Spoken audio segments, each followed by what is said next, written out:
Assalamu alaikum everyone. Here is the first past paper class of O levels accounting 7707 IGCSE accounting 0452.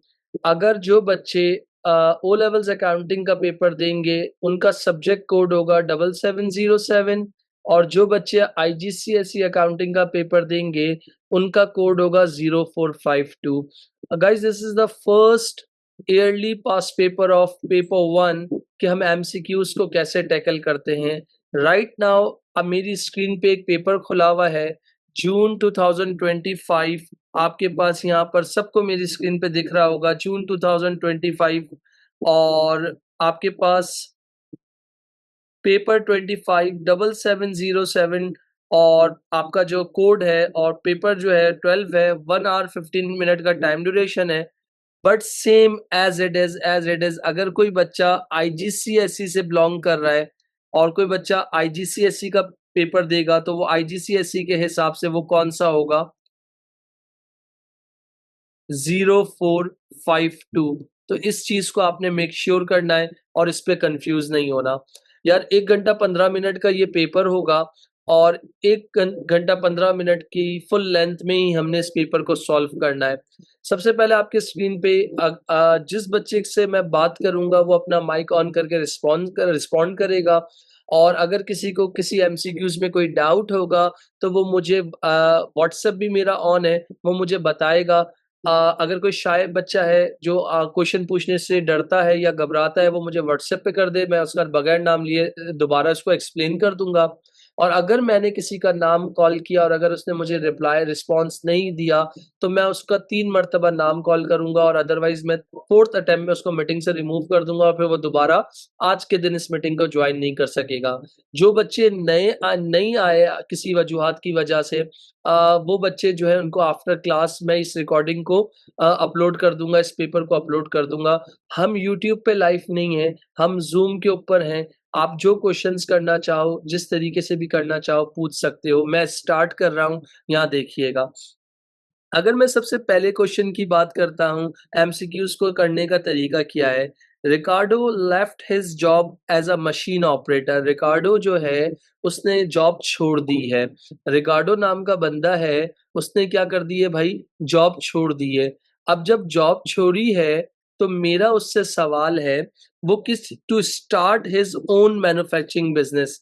या आपके पास क्या है, manufacturing business. रिकार्डो नाम का बंदा जो है मैन्युफैक्चरिंग बिजनेस स्टार्ट कर रहा है. अब जो वो मैन्युफैक्चरिंग बिजनेस स्टार्ट करेगा तो जाहिर सी बात है मशीन ऑपरेटर वो जॉब करता था और अब वो जॉब छोड़ के क्या कर रहा है, अपना एक बिजनेस स्टार्ट कर रहा है. गाइज एक चीज का ध्यान रखना, जब आपको एमसीक्यू सॉल्व करना होता है, this is not MCQs question paper, this is a best choice question. आपको लग रहा होगा कि कोई 2 एमसीक्यूज हैं जो आपने बिल्कुल सही किए हैं. ज्वाइन नहीं किया बेटा, ज्वाइन करो. फिर उसके बाद उसमें आपको लग रहा होगा कि यार मुझे 2 एमसीक्यूज मेरे बिल्कुल सही हैं बट हो सकता है कि वो आंसर आपका ना हो. तो अब यहाँ पर देखो, सबसे पहले इस क्वेश्चन को समझो. रिगार्डो ने जॉब छोड़ दी, वो किसी कंपनी में, मैन्युफैक्चरिंग कंपनी में मशीन ऑपरेटर था, उसने जॉब छोड़ दी है. ये तो एक उसका क्वेश्चन हो गया. अब क्वेश्चन के बाद उसमें मांगा क्या, why was he interested in his financial statement at the end of first year of business. भाई सुनो कि ये जो टॉपिक है थोड़ा सा ये जो चीज पूछी गई है ना, वो क्या बोला हुआ है, ये याद करो. यूजर्स ऑफ अकाउंटिंग रेशियोज होते थे, मैंने आपको बताया था. ये जो सवाल आया है रेशियो से रिलेटेड, रेशियो में एक टॉपिक था, एक स्टेप था यूजर्स ऑफ अकाउंटिंग इंफॉर्मेशन. वो लोग कौन होते हैं जिन जो एक दूसरे की जिंदगी में अमल दखल करने का शौक रखते हैं. तो मैंने आपको बताया था लेंडर्स होते हैं, आपके पास मैंने कहा था ओनर होते हैं, टैक्स टैक्स इंस्पेक्टर होता है. अब जो रिगार्डो है ना, जॉब छोड़ दी है. अब जब रिगार्डो ने जॉब छोड़ दी है तो इसका मतलब why was he interested in his financial statement and the end of first year business. जब जॉब छोड़ने के बाद उसने अपना काम शुरू किया और काम शुरू करने के पहले साल के आखिर में वो क्या, किस चीज में इंटरेस्ट शो करेगा. Number 1, to ascertain the market value of non current asset. क्या वो अपना बिज़नेस जॉब छोड़ने के बाद अपना बिज़नेस स्टार्ट करने करेगा और करने के बाद क्या साल के आखिर में क्या वो ये चाहेगा कि वो अपने नॉन करंट एसेट्स की मार्केट वैल्यू चेक करे? ये ऑप्शन 1। तो भाई वो व्हाई वाज़ क्यों वो इंटरेस्टेड है फाइनेंशियल स्टेटमेंट में? तो यार फाइनेंशियल स्टेटमेंट में क्या वो यही रह गया है कि वो मार्केट वैल्यू अपने नॉन करंट एसेट की चेक करे? मार्केट वैल्यू तो तब चेक की जाती है जब आप बिज़नेस को बंद कर रहे हो या बिज़नेस चलाना नहीं है, पहले साल ही क्या यही कर लोगे? नहीं, तो इसका मतलब ये वाला आपके पास बिल्कुल इर्रेलेवेंट है। To check if all the transaction had been recorded, तो भाई जो जब वो हर मंथ की ट्रांज़ैक्शंस रिकॉर्ड कर रहा होगा, तो क्या वो ये चेक करेगा कि जो हर महीने जो है कि मेरी जो है ट्रांज़ैक्शंस हैं, वो रिकॉर्ड हो गई हैं, चीज़ें कर गई हैं? भाई ये काम तो बुक कीपर का काम होता है, तो ये वाला ऑप्शन भी फ़ारिग है। अच्छा, to find out about jobs job satisfaction among the workers, क्या वो अपनी जॉब छोड़ने के बाद अब वो मालिक बन गया है, तो क्या वो ये देखेगा कि जो job satisfaction among the workers जो उसकी अब उसकी फैक्ट्री में जो लोग काम कर रहे हैं, उसकी मैन्युफैक्चरिंग बिज़नेस में काम कर रहे हैं, क्या वो लोग को जॉब सैटिस्फैक्शन है या नहीं है? तो ये भी नहीं हुआ। तो इसका मतलब उसका जॉब छोड़ने के बाद एक फाइनल वर्डिक्ट होगा कि यार मैं जो बिज़नेस स्टार्ट करने से पहले जब मैं जॉब करता तब मेरी अर्निंग क्या मुझे मिलती थी, मुझे सैलरी मिलती थी या जो भी मुझे पैसे मिलते थे, क्या मिलते थे? और जब मैंने अपना काम खोला, तो तब मुझे क्या पैसे मिल रहे हैं? तो जिसका आंसर क्या हो गया आपके पास, to see if the profit was greater than his previous year, कि इसका मतलब है जो प्रीवियस ईयर जो मैं कमाता था या जो मुझे मिलता था, क्या उससे मैं बेहतर हुआ, मैं इम्प्रूव हुआ? तो this is the answer of question number 1 का डी बेटा। फिर उसके बाद एक सेंटेंस आता है दूसरे पे पहुँचना, how is owners equity calculated? Owner की इक्विटी कैलकुलेट कैसे की जाती है? यार यहाँ सुनना, इक्विटी का जो मतलब होता है, इक्विटी का जो दूसरा नाम होता है, वो क्या होता है भाई? इक्विटी को क्या बोलते हैं आप? कैपिटल भी बोलते हैं। इक्विटी को आप क्या बोलते हैं?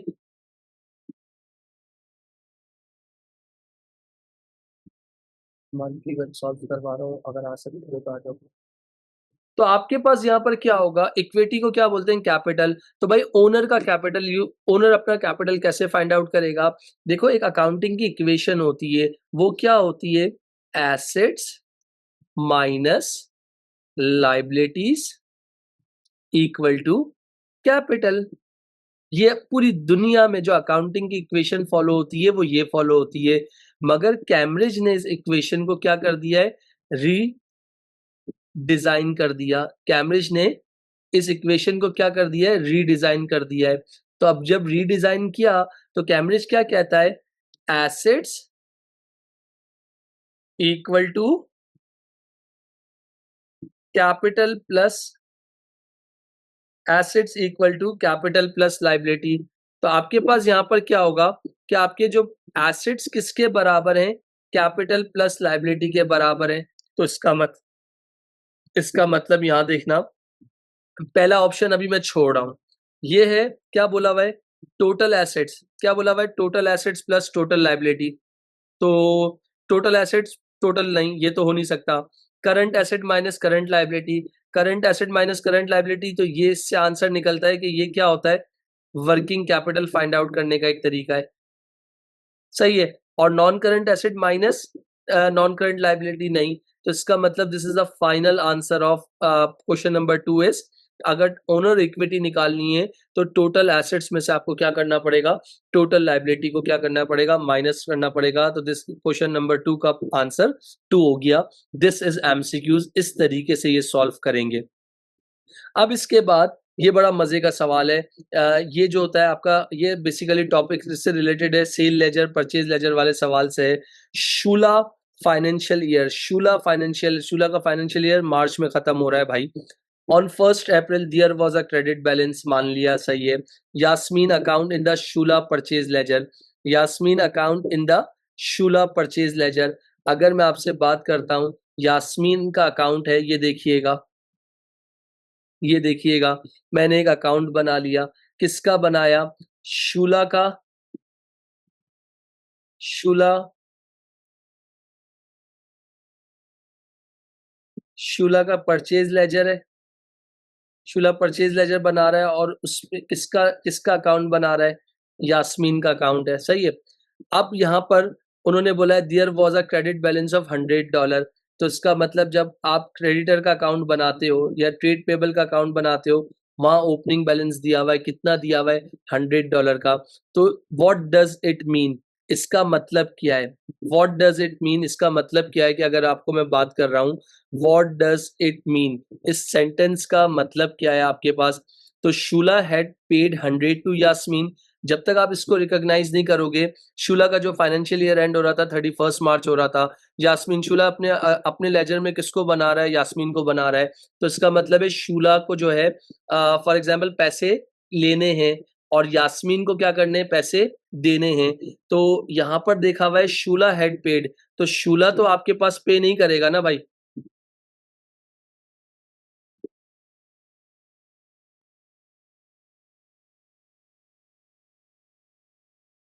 तो शूला तो आपके पास पे नहीं करेगा, तो Yasmin had paid 100 to Shula, Yasmin had paid, Yasmin को पैसे देने हैं शूला को, और फिर नीचे लिखा हुआ है आपके पास यहाँ पर शूला ओड 100 टू यास्मीन और यास्मीन ओड 100 टू शूला।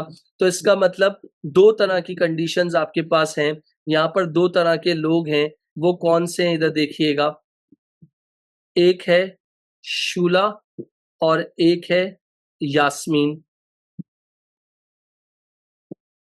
तो अगर मैं आपसे बात कर रहा हूँ शूला फाइनेंशियल यानी शूला अपने लेजर में यास्मीन को बना रहा है, तो इसका मतलब है शूला ने क्या किया होगा? सेल किया होगा और यास्मीन ने क्या किया होगा? परचेज़ किया होगा। यहाँ तक सबको क्लियर है बेटा? Yes sir. इसके बाद अब यहाँ पर लिखा हुआ है, यहाँ पर उन्होंने बोला है कि जो बैलेंस बीडी $100 का दिया हुआ था, इसका मतलब क्या है? What does it mean? तो इसका मतलब शूला ओड 100 टू यास्मीन, यानी अगर मैं इसकी बात कर रहा हूँ यहाँ पर, शूला ओड 100 टू यास्मीन, तो यहाँ पर क्या हो गया? शूला को क्या करना है? बेटा जॉइन कर लो, मैं वेट कर रहा हूँ, आ जाओ। अभी-अभी शुरू किया है।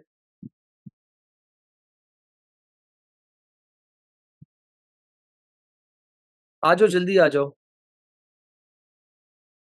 तो इसका मतलब क्या है? शूला ने यास्मीन को $100 देने हैं या देने थे, तो इसका मतलब इसका बैलेंस ब्रॉट डाउन का मतलब क्या हो गया? This is the answer of part C बेटा।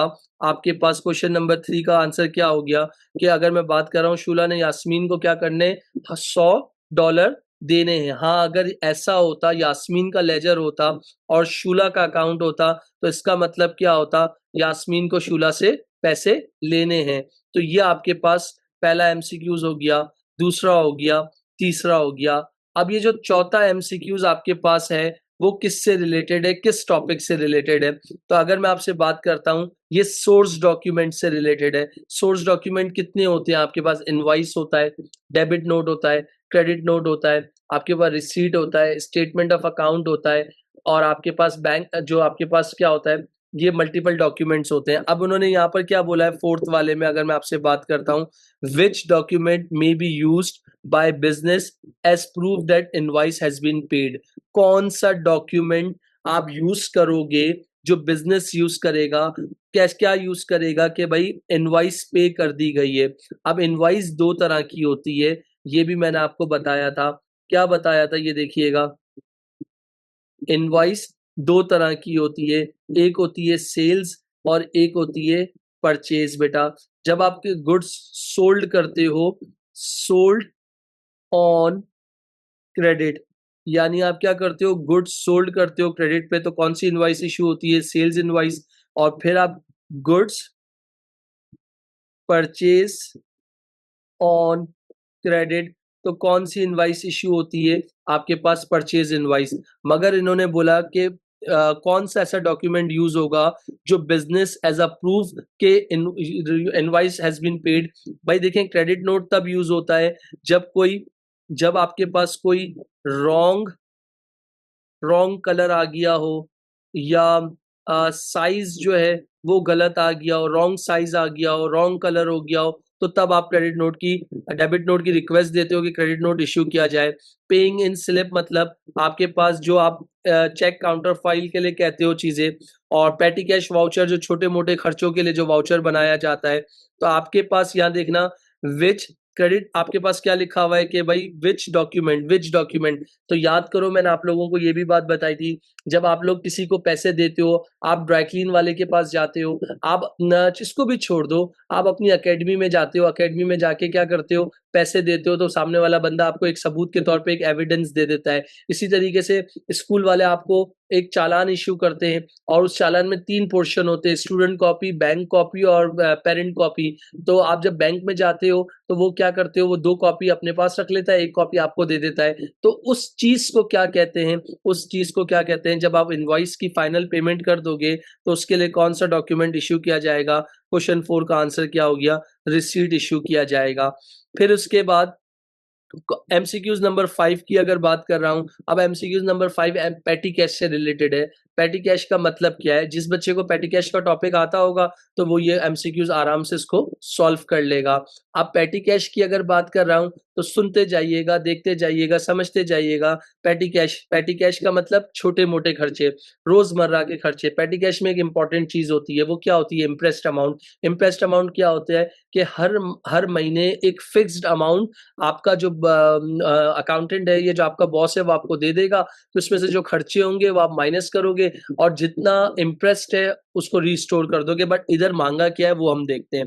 रामिंदर नाम का एक बंदा है, रामिंदर मेंटेन अ पेटी cash book using impress system. सही है, मान लिया। मंथली इंटरेस्ट कितना है भाई? मंथली इंटरेस्ट कितना है कि हर महीने 250 रुपए होने चाहिए। Restore on the first day of each month, जब भी महीने का पहला दिन स्टार्ट होगा उसको में आप क्या कर दोगे, इस अमाउंट को रीस्टोर लाजमी आपको करना पड़ेगा। अच्छा, जब लाजमी रीस्टोर करना पड़ेगा तो सुन लो, इन जनवरी पेटी इन जनवरी के मंथ में पेटी कैशियर ने कितना पैसा खर्च कर लिया? 105 रुपए खर्च कर लिया। सही है। 105 में से उसको रिफंड को कितना आ गया? 15 आ गया। तो अब सुनना, अब देखते जाना। उन्होंने बोला है how much was given to the month, यानी मुझे जब दिसंबर को क्लोज सॉरी जनवरी को क्लोज करूंगा तो उसमें जो बच जाएगा उस पैसे में कितना कितना पैसा रीस्टोर करूंगा कि वो दोबारा जो है इम्प्रेस्ड अमाउंट बन जाए। तो मैं तुम लोगों के सामने एक छोटी सी बात करता हूं। मैंने कहा कि भाई मेरे पास जो था ना बैलेंस बीडी कितना पड़ा हुआ था? बैलेंस बीडी कुछ भी नहीं था। पेटी कैश ने पेटी कैशियर ने स्पेंड कितना कर दिया है? अगर मैं तुम्हें इस तरह बात करूं कि तुमने स्पेंड कितने पैसे कर दिए? 105 रुपए। 105 में से तुम्हारे पास अगर मैं बात करता हूं रिफंड कितने आ गए? 105 में से तुम्हारे पास फॉर एग्जांपल रिफंड कितने आ गए? तो ये देख लो। तो इसको इस तरीके से भी कर सकते हो, इसको इस तरीके से भी कर सकते हो कि मेरे पास टोटल 250 रुपए थे। सही है। 250 में से खर्च कितने हो गए? 150।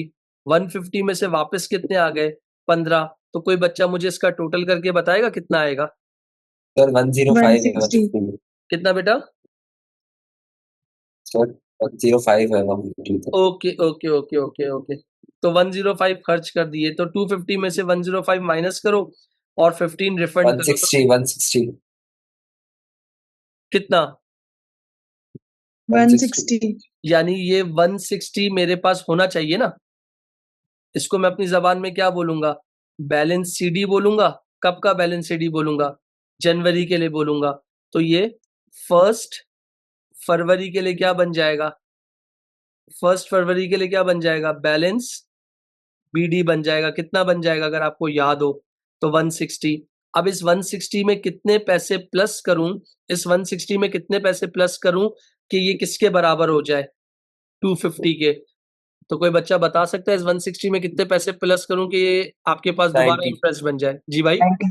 90। 90 तो इसका मतलब जब मैं 90 डालूंगा तो ये कितना बन गया? तो इसका मतलब मैं कितने पैसे इसमें डाल रहा हूँ? 90। तो मेरा आंसर क्या हो गया? 90। Is it fine?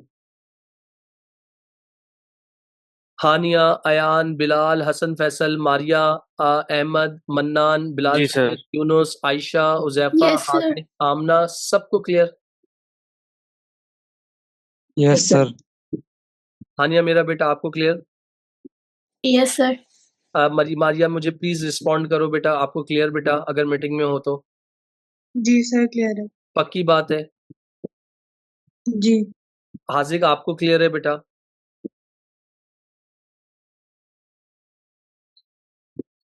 हाजिक आपको मेरी आवाज आ रही है बेटा? हाजिक 2 टाइम्स हो चुका है, लास्ट वार्निंग, आवाज आ रही है बेटा? अल्लाह हाफिज बेटा, मैं वेटिंग में डाल रहा हूँ, निकाल नहीं रहा। चले, उसके बाद एमसीक्यूज नंबर 6। अगर एमसीक्यूज नंबर 6 की बात कर रहा हूं तो एमसीक्यूज नंबर 6 कैसे सॉल्व होगा? सबसे पहले एमसीक्यूज 6 को सॉल्व कर लो कि एमसीक्यूज 6 जो है सॉल्व कैसे होना है। Which statement about cash discount is not correct? Okay, सही है। इसको बताने से पहले दो तरह के डिस्काउंट होते हैं, एक होता है ट्रेड डिस्काउंट और एक होता है जिसको आप क्या कहते हो, सेटलमेंट, या जिसका दूसरा नाम क्या है, कैश डिस्काउंट। सही है भाई। ट्रेड डिस्काउंट किसी बुक्स में रिकॉर्ड नहीं होता क्योंकि उसकी नेचर नहीं है, बल्क बाइंग पे दिया जाता है। और आपके पास अगर मैं आपसे बात कर रहा हूं, अगर मैं आपसे बात कर रहा हूं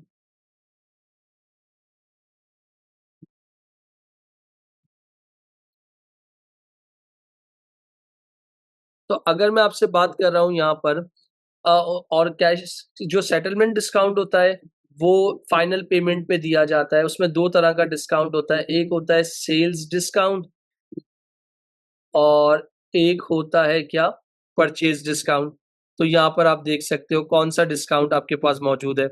तो यहाँ पर उन्होंने क्या बोला था, which statement about cash discount is not correct. इनमें से कौन सी ऐसी स्टेटमेंट है जो कैश डिस्काउंट के हिसाब से इज नॉट करेक्ट, सही नहीं है। अच्छा, यहां पर कैश डिस्काउंट की अगर मैं डेफिनेशन की बात कर रहा हूं तो cash discount are given if payment is made within the time limit set by the supplier।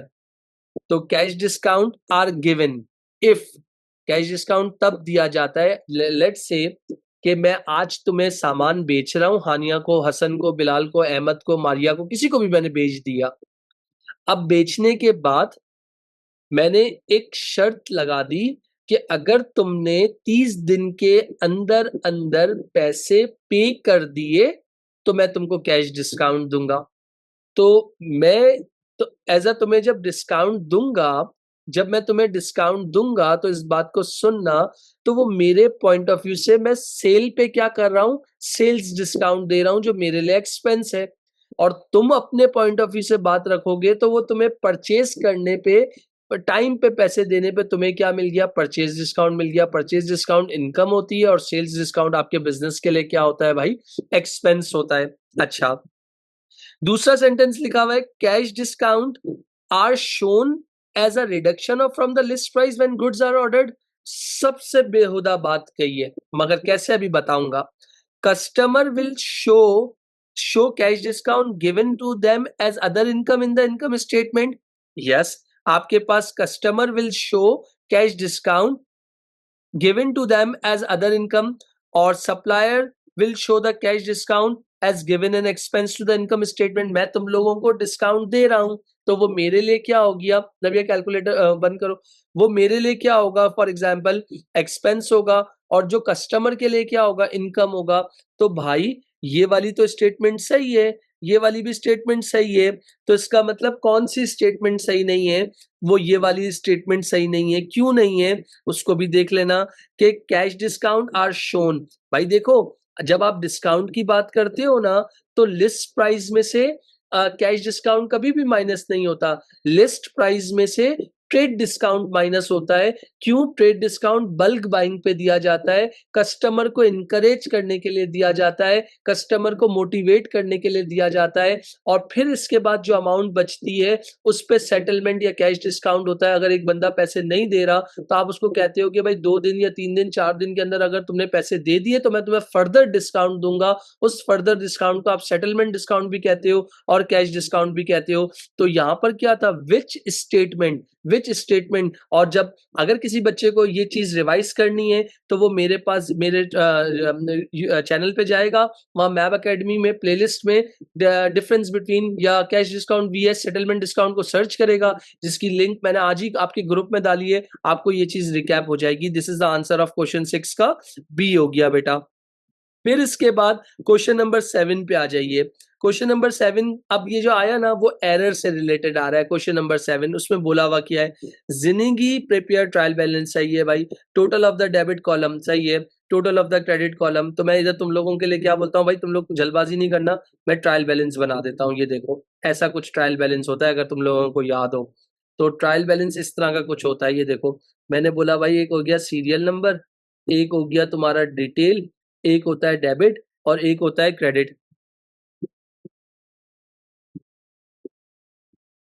बेटा मैं एमसीक्यू सॉल्व करवा रहा हूँ, अगर ज्वाइन करना है तो कर लो। तो यहाँ पर क्या होगा, तो मैंने ये देखो सीरियल नंबर का एक कॉलम बना लिया, एक कॉलम डिटेल का बना लिया, एक कॉलम डेबिट क्रेडिट का बना लिया। तो ये देखिएगा, तो डेबिट का टोटल जो देख रहे थे, debit debit debit debit debit कितना आ रहा है भाई, डेबिट पे लिख दिया 225750। ओके, फिर इसके बाद क्रेडिट पे लिख लिया 225250। तो इनका डिफरेंस निकालो, कौन सी साइड जरा हैवी लग रही है, कोई बच्चा बता सकता है? डिफरेंस निकालो, कौन सी साइड हैवी लग रही है। तो मैंने कहा डेबिट साइड है वी 500 से। डेबिट साइड है सर। 25750, तो इसका मतलब यहाँ क्या खुल गया, ये बैलेंस नहीं थी तो सस्पेंस खुल गया। कितने से सस्पेंस खुला है, 500 से। तो यहाँ पर क्या हो गया, 225750। तो इसका मतलब जिस जगह पे अगर क्रेडिट पे सस्पेंस खुल रहा है तो एसओएफपी में उसको करंट लायबिलिटी रिकॉर्ड किया जाता है, और अगर डेबिट पे खुल रहा है तो उसको करंट एसेट रिकॉर्ड किया जाता है। क्यों? सस्पेंस क्या होता है, एक टेम्पररी अकाउंट है, जब तक एरर रेक्टिफाई हो जाए, रेक्टिफाई होने के बाद उसको करेक्ट ना कर दे जब तक सस्पेंस ओपन होता है। अदरवाइज फिर जब एरर मिल जाता है तो हम सस्पेंस को क्या कर देते हैं, क्लोज कर देते हैं। What could explain the difference, इनका जो डिफरेंस है वो क्या बता रहा है आपको, सही है।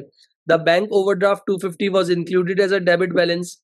वो बोल रहा है कि जो बैंक ओवरड्राफ्ट है ना, अगर मैं 7th वाले की बात कर रहा हूं, जो bank overdraft 250 was included as a debit balance, मतलब आपने बैंक ओवरड्राफ्ट का जो होता है ना, ये देखिएगा, बैंक ओवरड्राफ्ट की नेचर क्या होती है, क्रेडिट नेचर होती है।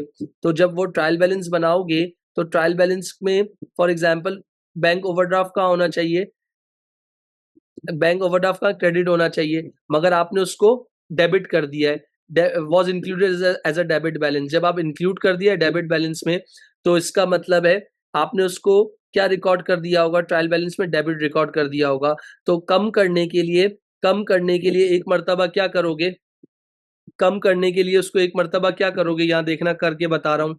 तो मैंने कहा बैंक ओवरड्राफ्ट, बैंक ओवरड्राफ्ट हमेशा क्रेडिट होता है, मगर आपने उसको डेबिट पे कर दिया है, तो एक मर्तबा कम करने के लिए उसको क्रेडिट करोगे ताकि इफेक्ट क्या हो जाए, खत्म हो जाए। फिर दोबारा उसको क्या करोगे, क्रेडिट करोगे रिकॉर्ड करने के लिए। तो इसका मतलब क्रेडिट साइड पे कितना आ गया आपके पास, अमाउंट कितनी थी, सॉरी 250 थी ना। एक मर्तबा 250 खत्म करने के लिए, एक मर्तबा रिकॉर्ड करने के लिए, तो इसका मतलब क्रेडिट साइड पे 250 500 हो गया। तो अब जब डेबिट साइड पे कुछ है नहीं करने के लिए, तो वहां क्या आ गया, सस्पेंस आ गया। तो इसका मतलब इसका आंसर क्या है, इसका आंसर ए है। मगर मैं बाकी ऑप्शंस भी पढ़ रहा हूँ, वो उसमें बाकी ऑप्शन क्या थे, discount allow 500 was included as a debit balance. तो discount allow 500 included as a debit balance, ये तो बिल्कुल सही है। Purchase return 250 were included as a credit balance, purchase return was included क्योंकि परचेज रिटर्न जो होता ही क्रेडिट है, डिस्काउंट अलाउ होता ही डेबिट है। Sales return 500 included as debit balance, तो इसका मतलब ये वाली स्टेटमेंट की अगर बात करूं तो ये स्टेटमेंट सही है, ये भी सही है, ये भी सही है। मगर जो करेक्ट आंसर था, ये जो 500 रुपए सस्पेंस खुला था, वो किस एरर की वजह से खुला था, पार्ट ए की वजह से खुला था। इज इट क्लियर बेटा? यहाँ तक सबको क्लियर बेटा? ये वाला रिपीट कर। सर ये वाला रिपीट कर दे। ये वाला रिपीट कर दूं भाई, ये सिंपल सी बात बोल रहा हूं कि बैंक ओवरड्राफ्ट, ये देखो यार, देखो बैंक ओवरड्राफ्ट ये ट्रायल बैलेंस है भाई। ट्रायल बैलेंस में बैंक ओवरड्राफ्ट यहाँ आना था, यहाँ आना था, यहाँ, मगर अनफॉर्चुनेटली यहाँ नहीं आया। तुमने उसको कहाँ पर डाला है? डेबिट पे डाला है।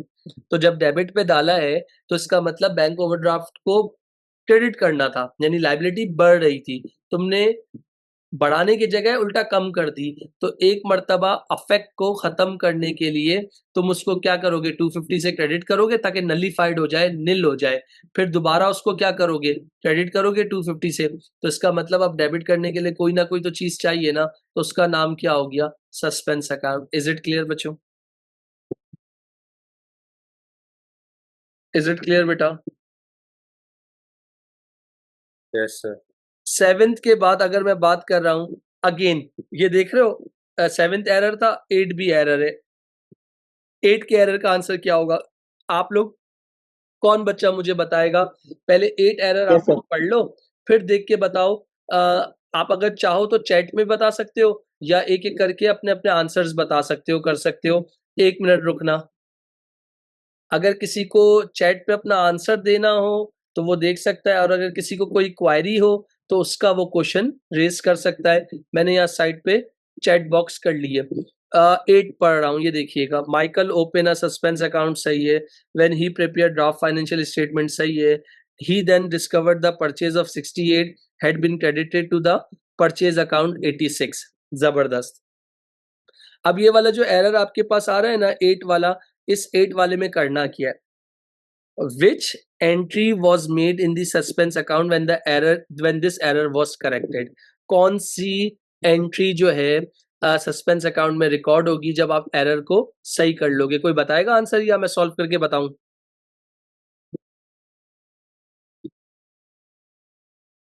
जी, कोई आंसर बताएगा?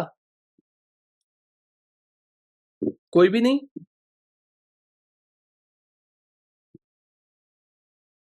कोई आंसर बताएगा?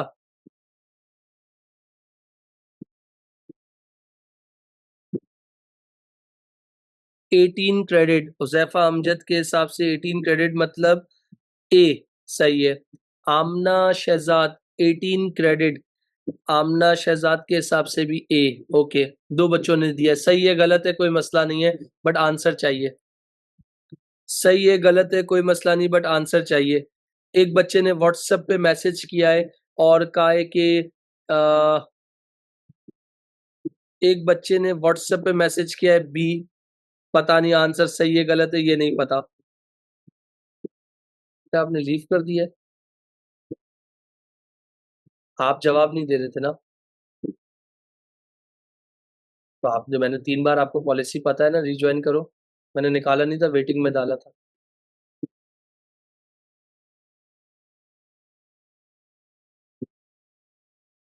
तो एक बच्चे ने लिखा है, 1 मिनट, किसी ने आंसर 154 डेबिट, हानिया ने, यूनुस ने part C. Okay, Haniya 154 debit, okay. Bilal Junaid D, okay. Part B, Maria आपका आंसर नहीं आया, वेट कर रहा हूँ। अहमद आपका आंसर नहीं आया, वेट कर रहा हूँ।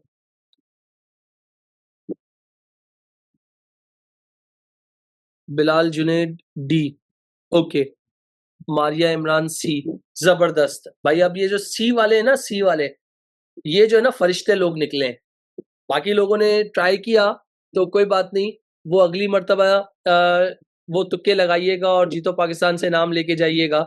जो सी वाले बच्चे हैं ना, सी वाले बच्चे, वो मतलब फरिश्ते लोग हैं, वो नेक लोग हैं जिन्होंने सी सी आंसर बताया। इसमें से एक नेक इंसान मारिया इमरान हो गई, एक नेक इंसान जो है यूनुस हो गया, और एक नेक इंसान, बाकी सारे जो है ना माशाल्लाह, कोई मसला नहीं। अब इसमें हुआ क्या है ये देखते हैं। जो 2 बच्चों ने सी आंसर दिया है, अच्छा, okay, okay, okay, okay. Purchase 68 discovered had been credited to purchase account 68। तो ये हो गया परचेज़ेज़ 68 से डेबिट, और ट्रेड पेएबल 68 से क्रेडिट। ये एंट्री बननी चाहिए थी। तो मैंने यहाँ पर एक अकाउंट खोला परचेज़ का, एक अकाउंट खोला, ये देखिएगा, here is the account of purchase and here is the account of trade payable. तो परचेज़ेज़ डेबिट हो रही हैं, तो ट्रेड पेएबल में क्या होनी चाहिए थी? क्रेडिट। और ट्रेड पेएबल क्रेडिट हो रहा था, तो परचेज़ेज़ में क्या होना चाहिए था? डेबिट, कुछ इस तरह की सिनेरियो बन रहा था। अच्छा, अब यहाँ एक सेंटेंस लिखा है, इसको देखिएगा। Purchase of 68 had been credited to purchase account. Purchase of, sir ये सब वर्किंग पेपर में करना जरूरी है? यस बेटा, वर्किंग पेपर में अगर आप नहीं भी करते हैं तो आपको सिर्फ अपने आंसर पे करेक्ट करना है।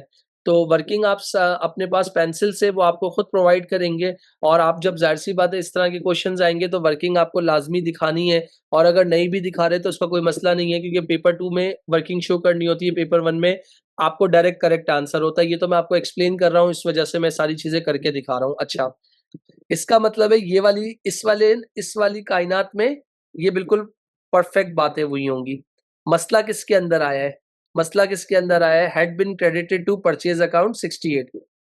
परचेज के अकाउंट में, हालांकि परचेज के अकाउंट में करना क्या था, गेम समझना। परचेज के अकाउंट में करना क्या था? परचेज के अकाउंट में ट्रेड पेबल यानी परचेज के अकाउंट में क्या होना था? 68 से डेबिट होना था, मगर हुआ नहीं। 68 से डेबिट होना था, हुआ नहीं। मगर तुम लोगों ने क्या किया है? तुमने उसको had been credited to purchase account, purchase के अकाउंट में क्रेडिट कर दिया, यानी परचेजेस को, यानी तुम लोगों को परचेजेस को क्या करना था? 68 से बढ़ाना था। क्या करना था? 68 से इंक्रीज करना था। बल्कि तुमने क्या किया? परचेज को 86 से कम कर दिया। तुमने परचेजेस को 86 से कम कर दिया। जब 86 से कम किया है तो इस 86 को खत्म करने के लिए, जो तुमने परचेजेस को कम किया 86 से, तो तुम इसको दोबारा रिवर्स करने के लिए क्या करोगे? 86 से जब तुमने क्रेडिट किया है तो एक मर्तबा इसको क्या करोगे? 86 से डेबिट करोगे ताकि इफेक्ट खत्म हो जाए। इफेक्ट खत्म हो जाए, फिर दोबारा क्या करोगे? परचेजेस को क्या करोगे? 68 रिकॉर्ड करोगे। तो 86 और 68 कितना होता है, कोई बता सकता है? 86 और 68 154 154। तो सर सी में भी 154 की वैल्यू आ रही है और डी में भी 154 की वैल्यू आ रही है। तो इसका मतलब जो ए और बी वाले थे ना, वो मेरी तरह बिल्कुल फारिग लोग थे। 18 तो आंसर आना ही नहीं था। 18 तो आंसर आना ही नहीं था। वो जो ए और बी वाले तो फारिग हैं, इसका मतलब है वो सो जाएं, वो कुछ ना करें। सी और डी, इसका मतलब है 154 सी में भी है, 144 डी में भी है। तो अगर जिस बच्चे का कॉन्सेप्ट डेबिट क्रेडिट का स्ट्रांग नहीं होगा तो वो फंस जाएगा। तो इसका मतलब परचेजेस 86 से डेबिट किया इफेक्ट को खत्म करने के लिए, और फिर 68 से रिकॉर्ड किया। तो इसका मतलब परचेजेस कितना हो गया आपके पास?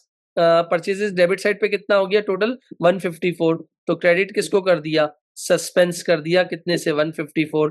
तो जब आप सस्पेंस का अकाउंट खोलोगे, जब आप सस्पेंस का अकाउंट खोलोगे तो ये दोनों चीज आपकी डेबिट हो रही हैं, तो यहाँ पर क्या होंगी? सस्पेंस के अकाउंट में क्रेडिट हो जाएंगी। तो इसका मतलब जब सस्पेंस अकाउंट में, तो कितना आ गया टोटल? 154। तो इसका मतलब इसका आंसर क्या हो गया आपके पास? पार्ट सी। जिसने भी निकाला जबरदस्त, और जिसने ट्राई किया डी निकाला वो बहुत क्लोज था, तो और जिसने ए और बी निकाला वो टोटली गलत था। तो आपके पास ये ए आंसर हो गया। फिर उसके बाद अगर मैं आपसे बात करता हूँ, नीचे वाले पार्ट पे आ रहा हूँ, ये फिर आपके पास क्या आ गया? अब ये कौन से टॉपिक का है? ये फिर एरर का है। इसका मतलब 7th भी एरर था, 8 भी एरर था, और अब जो 9th में जो सॉल्व करने जा रहा हूँ वो भी क्या है आपके पास? एरर है। अच्छा, 9th में क्या करने का बोला है वो सुनते हैं। समीर नाम का बंदा है, सही है, प्रॉफिट दिया हुआ है, 2 एरर मिले हैं उसको, सही है। 1 मिनट रुक जाना। ये मेरा है ड्राफ्ट प्रॉफिट। ड्राफ्ट प्रॉफिट कितना दिया हुआ है? ड्राफ्ट प्रॉफिट है 6300, मान लिया। अच्छा, इसमें क्या हुआ था?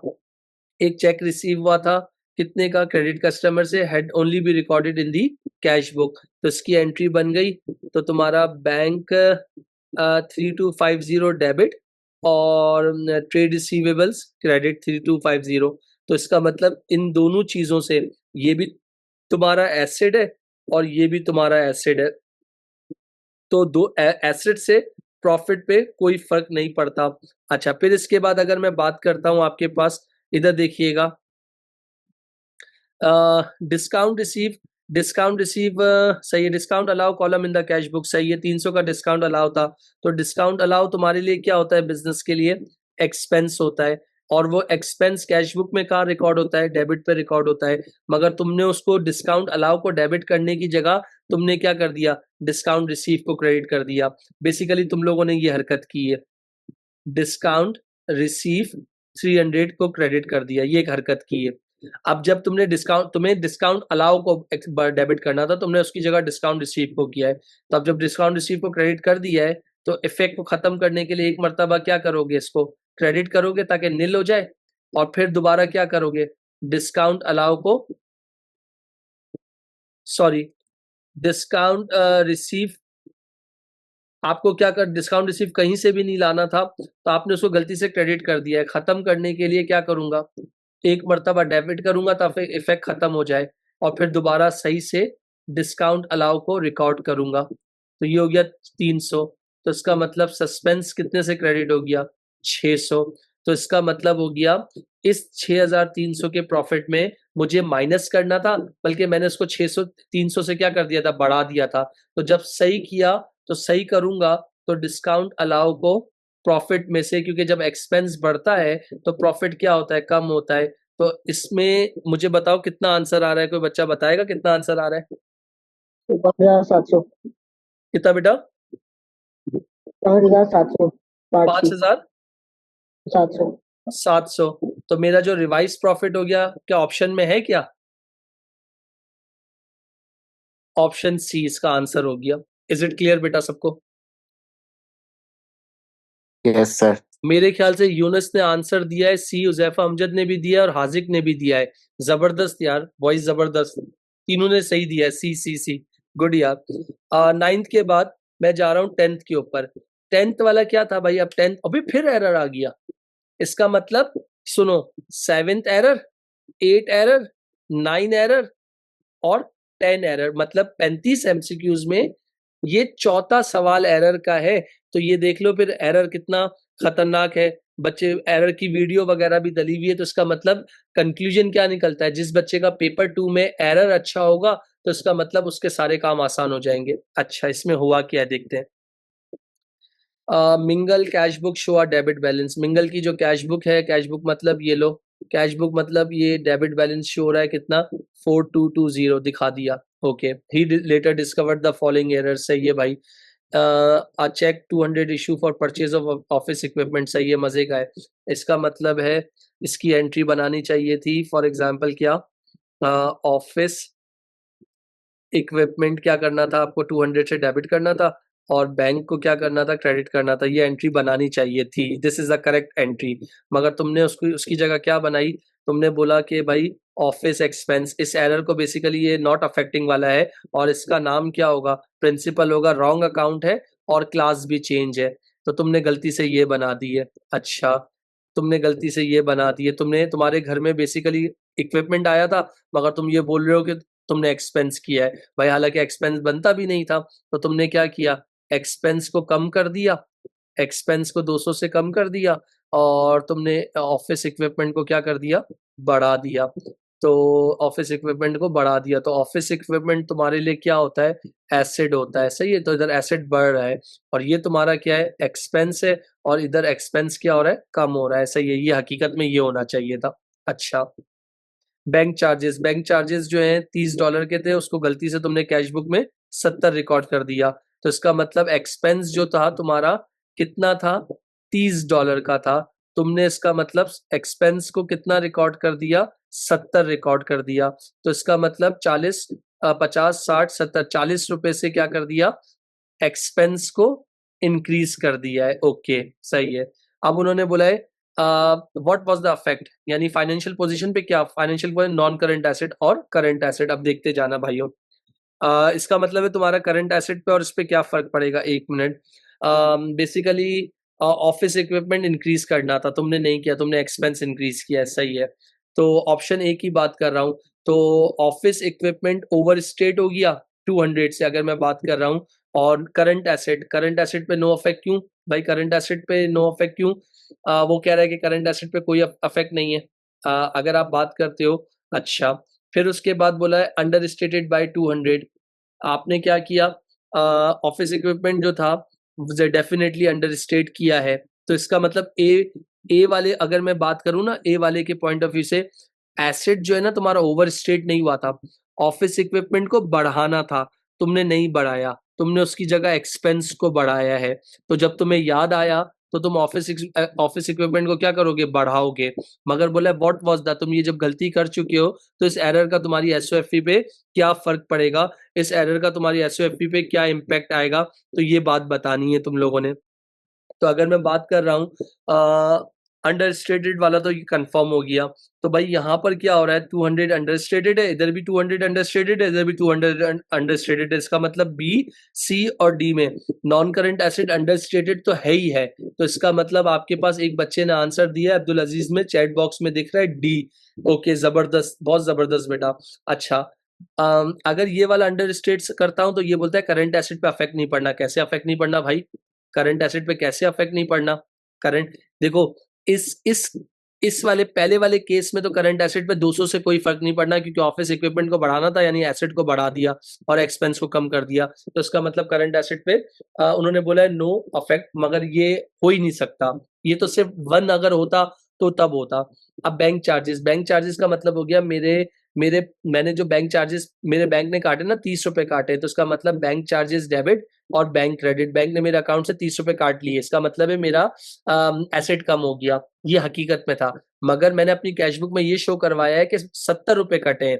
तो भाई 30 और 70 का जो डिफरेंस निकाला तो कितना हो गया, 40। तो इसका मतलब मेरा जो करंट एसेट है, तो मेरा करंट एसेट कितने से कम होना चाहिए, अगर मैं बात करूं तो आपके पास 40 से क्या होना चाहिए, अंडर स्टेट होना चाहिए। इसका मतलब मुझे 30 रुपए बैंक ने मेरे काटे हैं, मगर मैं अपने पास बोला हूँ 40 काटे। क्यों भाई 40 काटे, इन दोनों का डिफरेंस निकाल, सॉरी 70 काटे, तो इन दोनों का डिफरेंस निकाला तो इसका मतलब क्या हो गया, 40। तो इसका जिस जिस बच्चे ने भी आंसर दिया डी, जो परफेक्ट आंसर दिया था, अगर आप सबको क्लियर है तो मैं आगे चलूं। इज इट क्लियर बेटा? Haniya Yes, clear, sir. Ayan clear, Bilal Hamza clear, Haziq clear, Maria Imran clear, Hasan Faisal clear, Ahmad clear, Mannan clear, Yes, sir. Abdul Aziz Yes, clear, sir. Hafsa clear, Amna clear और उजैफा क्लियर बेटा। अब ये वाला आ गया टॉपिक, अब ये है बैंक रिकंसिलिएशन से स्टेटमेंट से। सुनना भाई, बीआरएस का टॉपिक आ गया। हर टॉपिक से एक एक एमसीक्यूज, दो दो एमसीक्यूज निकलेंगे, बट एरर के टॉपिक से 4 एमसीक्यूज निकले हैं, ये बात याद रख लेना। अच्छा, देयर वर अनप्रेजेंटेड चेक, मान लिया। There were uncredited deposit, uncredited. Bank statement did not contain any error, सही है।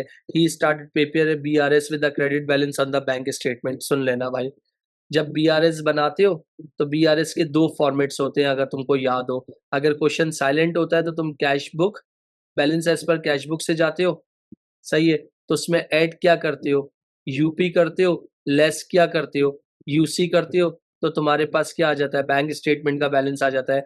कैश बुक में अगर पॉजिटिव बैलेंस है तो डेबिट है, और कैश बुक में नेगेटिव बैलेंस है तो क्रेडिट बैलेंस है, इस बात का याद रखना। और बैंक में अगर क्रेडिट बैलेंस है तो आपके पास क्या है, पॉजिटिव, और अगर बैंक में डेबिट बैलेंस है तो इसका मतलब नेगेटिव। अच्छा, अब जो आप स्टार्ट कर रहे हो वो कहाँ से स्टार्ट कर रहे हो, बैंक स्टेटमेंट से स्टार्ट कर रहे हो। बड़े मजे की चीज है भाई, बड़ी मजे की चीज है। देखो, बैंक स्टेटमेंट से स्टार्ट कर रहे हो, जब बैंक स्टेटमेंट से स्टार्ट करते हो, प्लस किसको करते हो, यूसी, और माइनस किसको करते हो, यूपी, तो क्या आता है, कैश बुक बैलेंस आता है। आ जाओ चेक कर लो, इन्होंने क्या बोला है, इन्होंने क्या बोला है, उन्होंने बोला है, ये देखना, bank recon start with the credit balance, मान लिया। फिर उसने बोला है कि बाय एडिंग बोथ, तो उसका मतलब भाई क्या दोनों ऐड कर देते हो, नहीं, नहीं ऐसा नहीं होता। बाय सब्ट्रैक्टिंग बोथ, भाई तुम तो जाओ बेटा, दिमाग नींद में हो, इसका मतलब ए और बी फारिग आंसर है। अब आपके पास क्या किया है तुमने, बैंक स्टेटमेंट से जाते हो तो यूसी क्या होता है, ऐड होता है, यूसी क्या होता है, ऐड होता है। तो यहाँ देख लो, ये देखो, यूसी तुम्हारा क्या हो रहा है, ऐड हो रहा है, और यूपी क्या होता है, माइनस होता है। तो खामोशी से आंख बंद करके इसका आंसर क्या लिख दोगे आप, आंसर डी बेटा। इज इट फाइन, क्लियर बेटा सबको? Sir. 2 बच्चों ने आंसर दिए, मोहम्मद यूनुस और हाजिक, जबरदस्त बेटा, जबरदस्त, आउटस्टैंडिंग मेरे बच्चों। आगे चलूं बेटा? अब इसके बाद आ जाओ, ये आ गया कौन सा, ये भी बैंक रिकंसिलिएशन का क्वेश्चन है आपके पास। तो ये बैंक रिकंसिलिएशन का क्वेश्चन कैसे है, अब वो भी पढ़ लेते हैं जरा, क्या बोला हुआ है। सही है। माया नाम की बंदी है, debit column in the cash book सही है। Mary has receive bank statement सही है। The bank balance is not overdrawn सही है। How does this record this item affect the bank balance in Mary cash book? Credit customer Sam has settle his account using a credit customer. तो इसका bank, debit और trade receivable credit सही है। और अगर cash book बनाते हो तो कैश बुक में कौन सा बैलेंस दिया हुआ है? डेबिट बैलेंस दिया हुआ है। तो ट्रेड रिसीवेबल क्रेडिट हो रहा है तो यहाँ पर क्या होगा? डेबिट हो जाएगा। Mary let part of her premises to Dennis who has paid his monthly rent by standing order. तो इसका मतलब पैसे जा रहे हैं। सही है। तो how the bank balance is not overdrawn, आपका जो बैंक बैलेंस है वो ओवरड्रॉन नहीं है। How does recording these item affect the bank balance in Mary cash book? Mary की कैश बुक में ये कैसे आइटम जो है, अब आइटम वन में क्या हो रहा है? आइटम वन में इसका आंसर जो है, तो इसका मतलब है पैसे आ रहे हैं आइटम वन में। तो इसका मतलब आइटम वन में इंक्रीज हो रहा है ना। अगर बात कर रहे हैं तो how does recording these item affect the bank balance in Mary cash book? जो मैरी अपनी कैश बुक बनाएगा तो उसमें इस आइटम की वजह से हमारे आइटम वन पे और आइटम टू पे क्या फर्क पड़ेगा? Credit customer Sam as settle, एक क्रेडिट कस्टमर था, वो अपना अकाउंट से सेटल कर रहा है यूजिंग अ क्रेडिट ट्रांसफर से। तो इसका मतलब है how does recorded these item affect the bank balance? इसका मतलब है जो सेटल हो रहा है तो उसका मतलब डिस्काउंट है। तो आइटम वन के हिसाब से अगर हम बात करूं तो तुम्हारे पास क्या हो रहा है? इंक्रीज हो रहा है, पैसे आ रहे हैं। फिर इसके बाद Mary let part of her premises to Dennis who has paid his monthly rent by standing order. Item two के हिसाब से क्या हो रहा है? अगर हम बात करें तो तुम्हारे पास मैरी का जो bank, how does recording these item affect the bank balance in Mary cash book? तो मैरी की कैश बुक में ये देखो, ये क्या हो रहा था? माइनस हो रहा था, और ये क्या हो रहा था? प्लस हो रहा था। तो this is the answer of, Ayan Aslam ने इसका आंसर दिया है डी। और शायद यूनुस ने दिया है, अजीज ने जो दिया है सी, और कौन है बच्चा? हुजैफा अमजद ने, एक मिनट भाई, ये इसका आंसर 12 का क्या हो गया? बी बेटा। जिसने नहीं लिखा वो अपने पास देख ले। कैश बुक प्रोवाइड, अब ये कंट्रोल अकाउंट से रिलेटेड आ गया। जिसको कंट्रोल अकाउंट याद होगा वो आराम से कर लेगा। Cash book provide information for which control account item? सही है। Control cash book provide information for which control account item. अच्छा, कैश बुक जो है ना, कंट्रोल अकाउंट्स दो तरह के होते हैं। एक होता है SLCA और एक होता है PLCA। कंट्रोल अकाउंट्स बनता है बुक्स ऑफ प्राइम एंट्री से। SJ, SRJ। SJ मतलब सेल्स जर्नल, SRJ मतलब सेल रिटर्न जर्नल, PJ और PRJ purchase journal, purchase return journal. एक होता है कैश बुक और दूसरा PCB पेटी कैश बुक, और आखिरी जर्नल। तो उन्होंने बोला कैश बुक से क्या चीजें निकलती हैं कंट्रोल अकाउंट में? तो कैश बुक में क्या आता है? Discount allow to credit customer, अगर मैं ये बात कर रहा हूँ तो ये तो होता ही होता है। इंटरेस्ट चार्ज वो तो जर्नल में आता है। इररिकवेबल डेब्ट वो भी जर्नल में आता है। परचेज रिटर्न, ये दोनों चीजें कहाँ आती हैं? जर्नल में आती हैं। ये कहाँ आता है? परचेज रिटर्न जर्नल में आता है। तो बच क्या गया? कैश बुक, ये आ गया। This is the answer of 13 का आंसर क्या हो गया? ए बेटा। इसके बाद अगर मैं आपसे बात कर रहा हूँ, जबरदस्त यहाँ कुछ बच्चों ने आंसर दिया है। हुजैफा अमजद, अब्दुल अजीज, काफी बच्चों ने दिया है, मेजॉरिटी ने ए दिया है, जबरदस्त। फिर उसके बाद अगर मैं 13 के बाद बात कर रहा हूँ यहाँ पर, अब ये जो क्वेश्चन आपके पास 13 भी हो गया। 14 की अगर बात कर रहा हूँ तो 14 में क्या गेम बोला हुआ है? तो 14 सुन लीजिएगा भाई। Mark started a repair car business सही है। He purchased premises and equipment 2 years later he spent on building extension। इसका मतलब ये क्या हो गया? कैपिटल एक्सपेंडिचर हो गया, one time expenditure. Capital expenditure क्या होता है? वो एक्सपेंडिचर जिससे एसेट की एफिशिएंसी और या उसके अंदर कोई मेजर चेंजेस आ जाना या कोई नॉन करंट एसेट खरीदना, तो ये तो कैपिटल एक्सपेंडिचर हो गया। न्यू इक्विपमेंट वो भी कैपिटल एक्सपेंडिचर हो गया। New equipment he spend 5000 on building extension, ये तो कैपिटल एक्सपेंडिचर हो गया। 600 ऑन न्यू इक्विपमेंट, ये भी क्या हो गया? कैपिटल एक्सपेंडिचर हो गया। सही है। 750 और रीपेंटिंग द ओरिजिनल प्रीमाइसेस। उसके बाद बोला भाई by how much amount, by how much amount will the non-current asset increase because of these transaction? Ignore the depreciation, क्योंकि डेप्रिसिएशन को इग्नोर करना है। ओके, 5000 ऑप्शन ए तो हो नहीं सकता, क्योंकि इस वजह से नहीं हो सकता क्योंकि 5000 का आपने बिल्डिंग एक्सटेंशन किया था। मैं अपना घर रेनोवेट कर रहा था, मुझे जो मेरा जो कौन है जो ठेकेदार था उसने मुझे बोला कि भाई इसके पीछे जो है ना ये इक्विपमेंट खरीद लो, आगे जाके आपको काम आएगा क्योंकि इसमें जो है इफेक्टिव। तो इसका मतलब 5000 तो कैपिटल एक्सपेंडिचर है ही है, 600 भी है, तो इसका मतलब इस ऑप्शन में ए तो हटा दो, इस ऑप्शन में भी फिलहाल ए तो हटा दो। बाकी अब बाकी 3 में फैसला करना है। अब 5000 और अगर मैं बात कर रहा हूँ 5000 और 600, अब इन्होंने जो तीसरा जो बोला हुआ है ना 750 रीपेंटिंग, या रीपेंटिंग जो जो तुम्हारी प्रेमिसेस थी ना उसपे तुम लोगों ने रीपेंटिंग कर दी। तो यार रीपेंटिंग की वजह से कोई ऐसा तो नहीं है कि बहुत बड़ा इम्पैक्ट आ जाएगा कि तुम्हारी जो ओल्ड ओरिजिनल प्रेमिसेस है वो बहुत महंगे दामों में बिक जाएगी? नहीं भाई, ऐसा नहीं है। तो इसका आंसर क्या हो गया? 5600। कैसे? 5000 प्लस 600 बेटा। अच्छा, इसके बाद क्या बोला हुआ है? डेप्रिसिएशन बोला हुआ है, ये भी डेप्रिसिएशन से रिलेटेड है। 1 जनवरी मान लिया एक खरीदा था। इक्विपमेंट की जो यूजफुल लाइफ है 5 साल, वो भी मान लिया। रेजिडुअल वैल्यू वो भी मान लिया। स्ट्रेट लाइन मेथड है, तो स्ट्रेट लाइन के 2 मेथड होते हैं। एक होता है सॉरी स्ट्रेट लाइन के 2 फॉर्मूले होते हैं। वो कौन-कौन से होते हैं? एक होता है depreciation equal to cost minus residual value divided by life in year, और दूसरा cost multiply by percentage rate. सही है, कॉस्ट मल्टीप्लाई बाय। तो यहाँ पर ये वाला फॉर्मूला नहीं लग रहा है। इधर लग रहा है कि तुम्हारे पास 50,000 का एक एसेट था, 10,000 उसकी रेजिडुअल वैल्यू थी, मतलब 50,000 में से 10,000 तक वो बच जाएगा, इसके बाद डिप्रिशिएट नहीं होगा। डिवाइड कितनी है? 5 साल। तो मैंने कहा 40,000 बच गया, डिवाइडेड बाय 5 कर दिया, तो 5 वन जा 5 और 5 8 जा मेरे ख्याल से। ऐसा ही है भाई? जी भाई ऐसा ही है? कितना आ रहा है बता सकता है कोई बच्चा? 8,000 जी भाई 8,000 8000। सर 8,000 हो गए। 8000 ऑप्शन में है तो बच्चा फौरन से बोल देगा 8000। नहीं, क्योंकि आपने अभी बात पढ़ी नहीं है। What was the balance on the provision account? सही है, तो प्रोविजन का अकाउंट बनाना पड़ेगा। ये लो बना लिया, प्रोविजन का अकाउंट बना लिया। तो इसका मतलब है कि ये कब खरीदा था? 2023 में। तो 2023 की जो डेप्रिसिएशन थी कितनी आई थी? 8000। तो 2024 की डेप्रिसिएशन कितनी आई? 8000। तो एंड में मेरे पास कितना शो कर रहा होगा? 16,000। तो मेरा आंसर क्या हो गया? 15 का सी। इज इट क्लियर बेटा?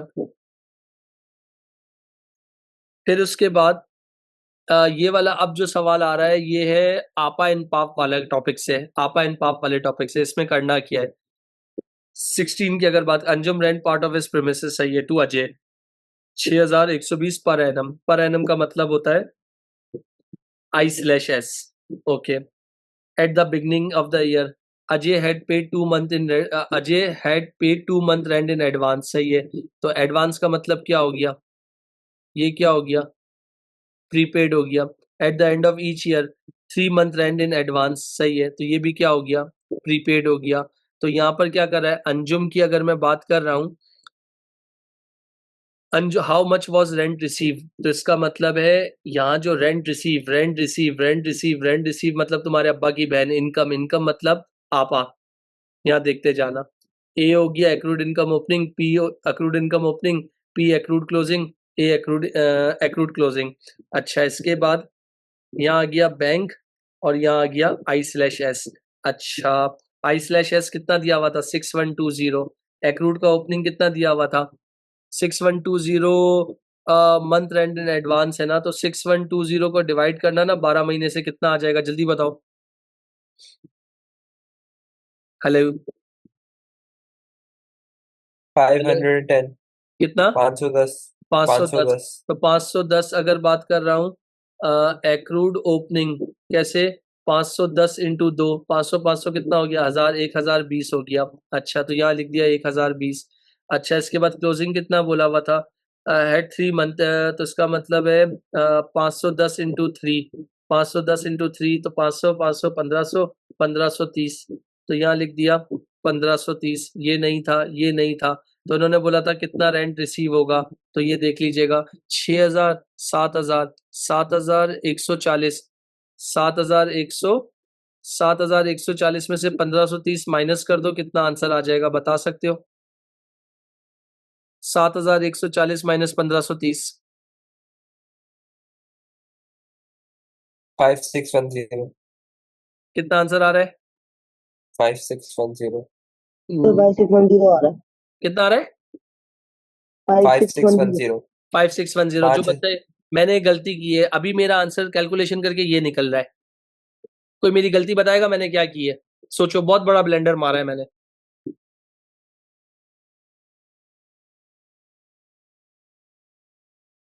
कोई बच्चा मेरा ब्लेंडर बताएगा कि क्या मैंने किया है? Sir, end of their 3 months with that. नहीं, मैंने बताऊं क्या किया है? यहाँ वर्ड क्या लिखा था? एडवांस। यहाँ वर्ड क्या लिखा है? Advance.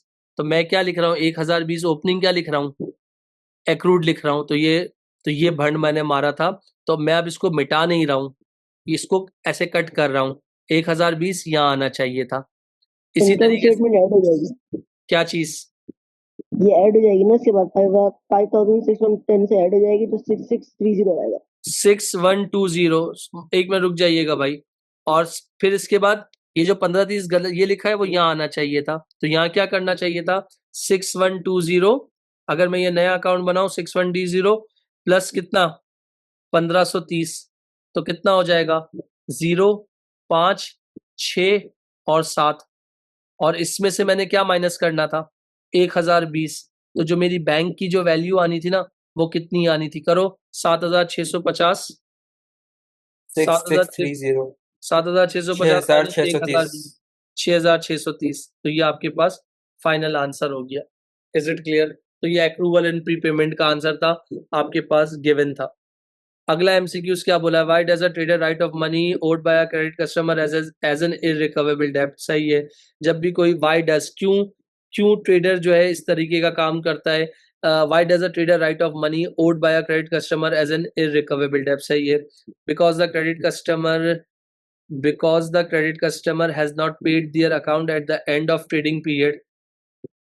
Because the credit customer has not paid their account at the end of trading period. सही है। फिर इसके बाद because the credit customer has not paid their account by due date. नहीं, ड्यू डेट पे अगर पे नहीं किया तो इसका मतलब ये नहीं है।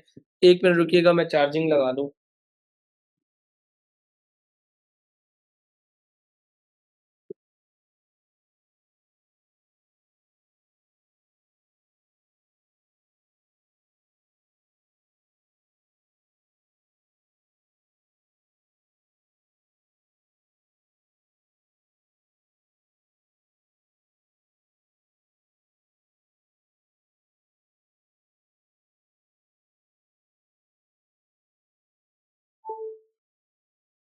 Because the credit customer because the credit customer is no longer, अगर हम क्रेडिट कस्टमर की बात कर रहे हैं, is no longer buying goods from the trader because the credit customer is not able to pay their account. भाई जाहिर सी बात है, जब कोई बंदा नहीं पे करता किसी वजूहत की वजह से, तो हम उसको फिर क्या करते हैं?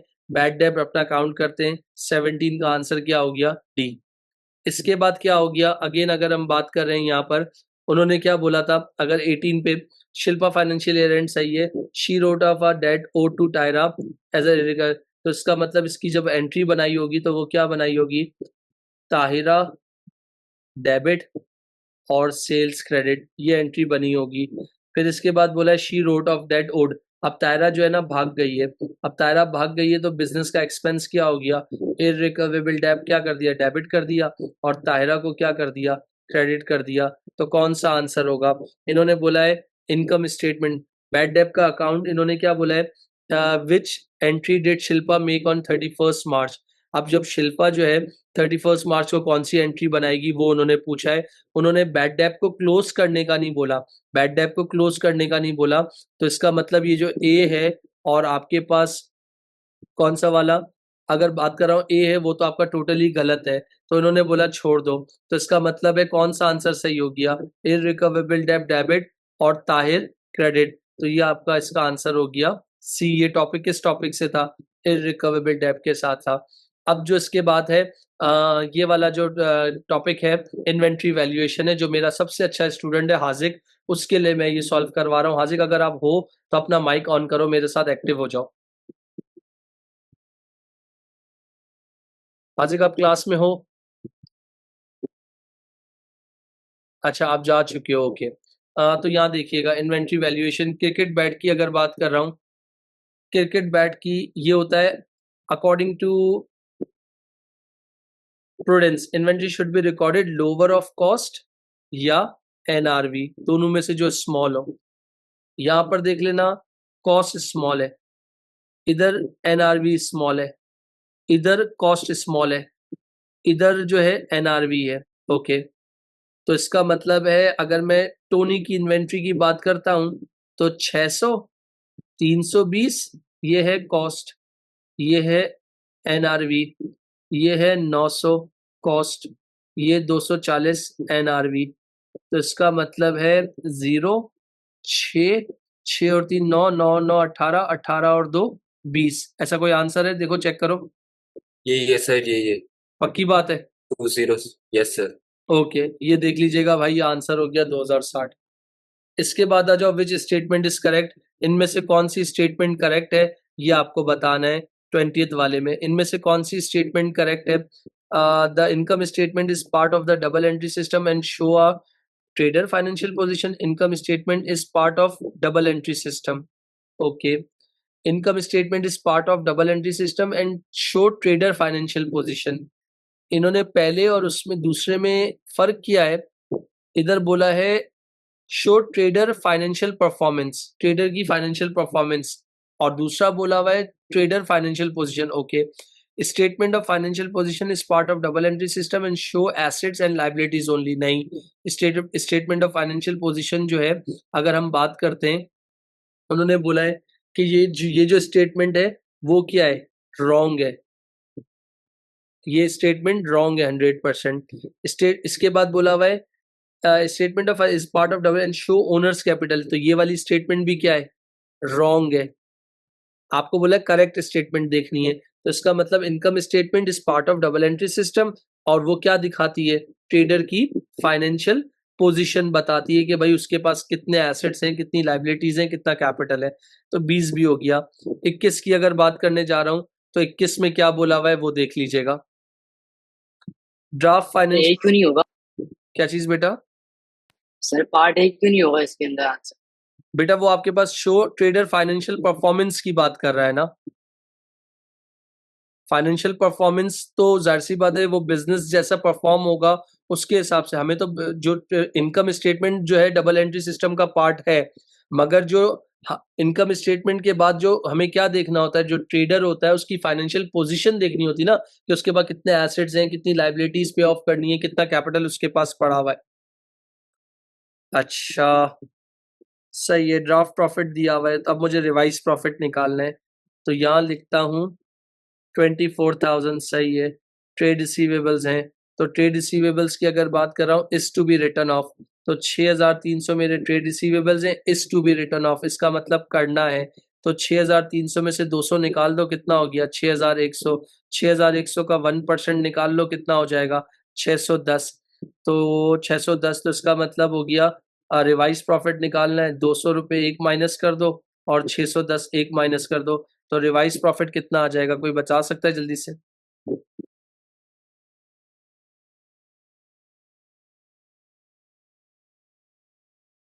हेलो, 23190। कितना बेटा? 23190। ऑप्शन है कोई ऐसा? नहीं। 21 की बात कर रहा हूँ।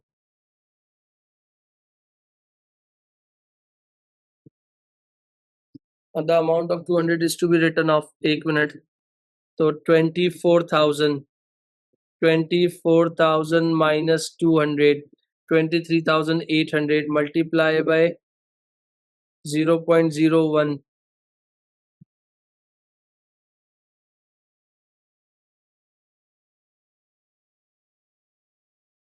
24,000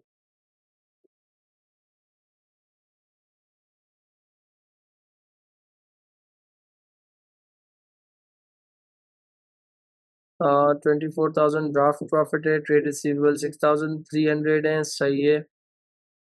एक मिनट, 6,300 माइनस 200, तो ये हो गया 6,100। a provision that is said to be multiply by 1 divided by 100, तो आपके पास हो गया 61, सॉरी मैंने गलत लिख दिया, ये 1% है, तो आपके पास हो गया, एक मिनट, जीरो हटाओ, तो 624,000 माइनस 200, बैड डेप का 61, तो 23739, ऑप्शन बी बेटा। Is it clear? यहाँ तक क्लियर सबको? Yes, sir. Yes, sir. अच्छा बेटा, इसके बाद नेक्स्ट बात कर रहा हूँ, वो क्या है आपके पास, 22 पे आ जाइए। 22 इज योर पार्टनरशिप, सही है। Alan Bob partnership sharing profit, सही है। Salary of 20,000, there is no interest in profit for the year, सही है। तो इसका मतलब जो मेरा उन्होंने बोला है प्रॉफिट फॉर द ईयर है, मेरा कितना था, 75,000, सही है। प्लस आईओडी, प्लस आईओडी मतलब देयर इज एन और बॉब थे, तो इसका मतलब ये क्या हो गया, जीरो। इसके बाद आईओसी यानी इंटरेस्ट ऑन कैपिटल, एन है और बॉब है, दोनों नहीं है, जीरो। इसके बाद माइनस सैलरी, सैलरी किसकी है, 20,000, जो कि कौन ले रहा है, सैलरी ले रहा है, एन ले रहा है। अच्छा, इसके बाद 75,000, 75,000 माइनस माइनस 20,000, तो ये बनता है 55,000। 55,000 मेरा क्या होगा, रेजुरल एंड रेजुरल प्रॉफिट, ओके। 55,000 मेरा रेजुरल प्रॉफिट है, ये देखिएगा, 55,000 मेरा क्या है, रेजुरल प्रॉफिट है। तो इसका मतलब जो मेरा रेजुरल प्रॉफिट आ रहा है वो कितना है, 55,000, जिसमें से उन्होंने बोला है कि ये 24,000 एन का है।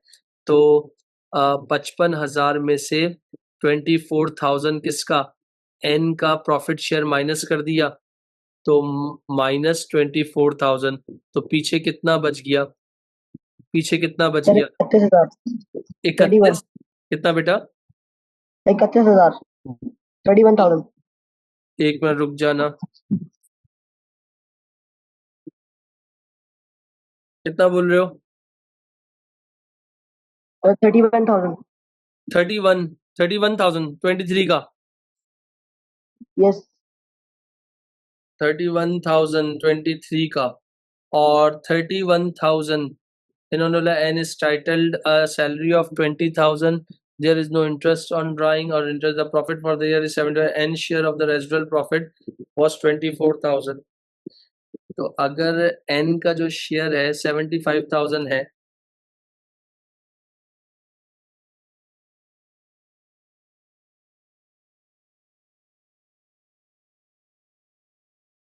Bob is entitled to salary, तो अगर मैं बनाता हूँ, एक मिनट,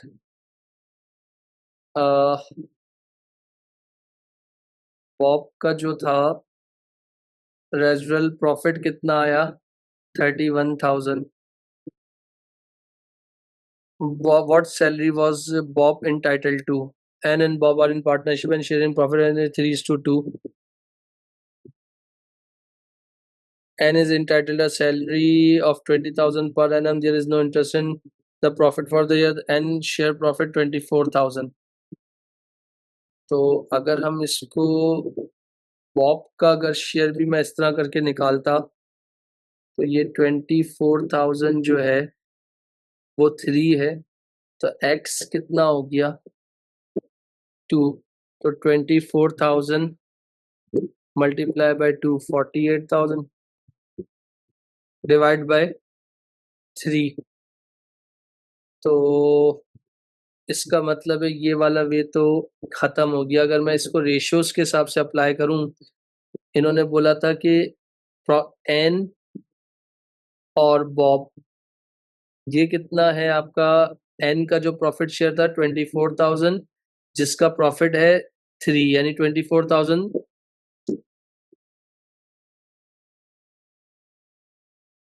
सबर,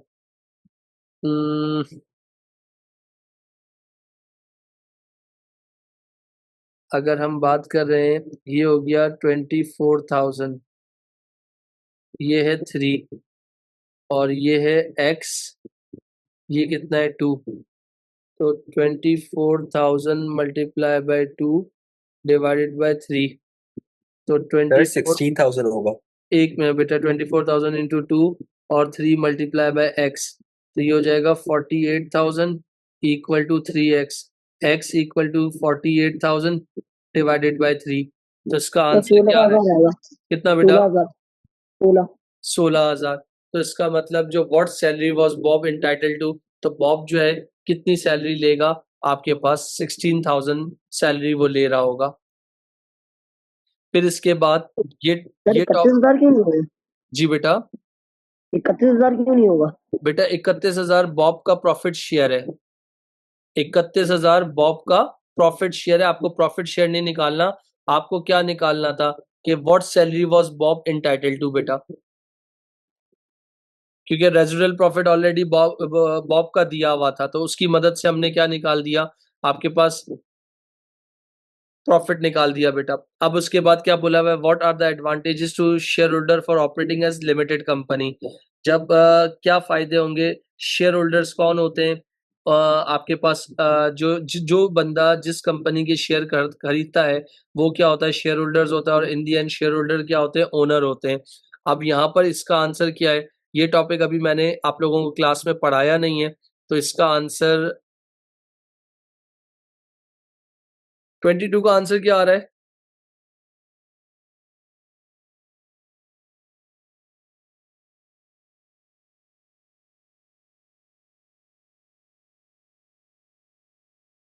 ट्वेंटी थ्री में it has a separate legal identity, सही है। कंपनी की एक अपनी पहचान होती है। It makes is easier to prepare financial statement, इसकी फाइनेंशियल स्टेटमेंट बनाना थोड़ा सा डिफरेंट होता है।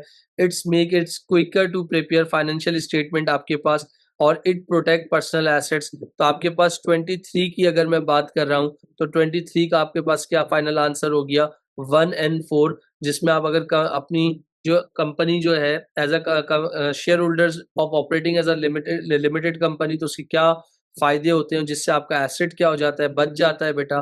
तो here is the answer of ये रहा 1 और आपका 4, तो ऑप्शन सी इसका फाइनल आंसर हो गया बेटा। 24 पे आ जाओ। अगर 24 की बात कर रहा हूँ, तो 24 में क्या चीज आएगी आपके पास, during the financial year end 31 March 2015 subscription receive by a club, सही है। तो ये आपके पास एनपीओ से रिलेटेड क्वेश्चन आ गया। What would be the made in the club statement of financial position, okay. Subscription received by a club amounted 2,500, which 120 related to the next financial year, or on 31st March subscription accrued amounted 280, okay। तो इसका मतलब है एक subscription का account बना लो, A P P A, अगर कोई subscription refund हो रही है, बैंक हो गया, और आपके पास इररिकवेबल डेब्ट हो गया, और ये क्या हो गया, I/E। During the March year ended subscription receive कितनी हो रही है, 2,500, सही है। Way of which 120 relate to the next financial year, सही है। तो ये 120 हो गया, और ये क्या हो गया, 280 हो गया। मुझे प्लीज ये कोई बच्चा बता दे कितना होगा, 2,2500, 2,600, 2,700, 2,780, 2,780 में से कोई 120 माइनस कर दें, कितना हो जाएगा,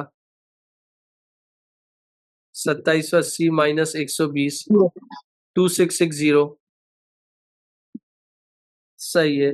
तो उन्होंने क्या बोला हुआ था कि अगर मैं इसकी बात कर रहा हूँ, तो आपके पास ये जो है एक्रूड इनकम हो जाएगा, और जब एक्रूड इनकम होगा तो ये करंट एसेट में रिकॉर्ड होगा, और ये प्रीपेड इनकम होगा। तो this is the answer of part B बेटा।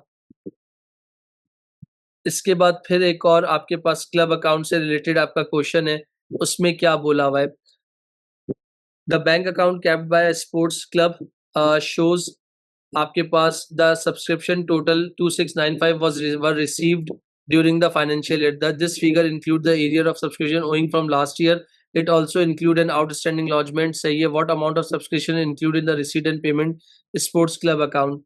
तो अगर मैं आपसे बात कर रहा हूँ, तो यहाँ पर क्या बना लिया, show the subscription total were receive, तो इसका मतलब ये क्या हो गया, आपके पास बैंक हो गया 2695. This figure include arrear of subscription owing from last year.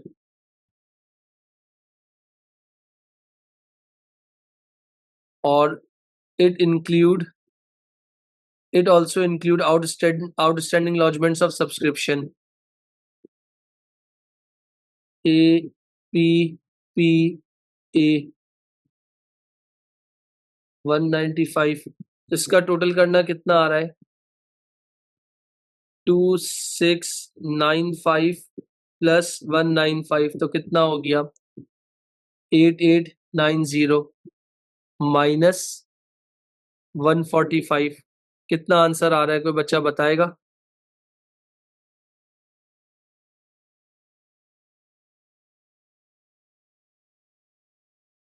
What amount of subscription is included in the receipt and payment account? तो इसका मतलब उन्होंने आपके पास अकाउंट बनाने की फिलहाल जरूरत नहीं है. What amount of subscription is included? Subscription receipt and payment account का मतलब क्या हो गया, cash book.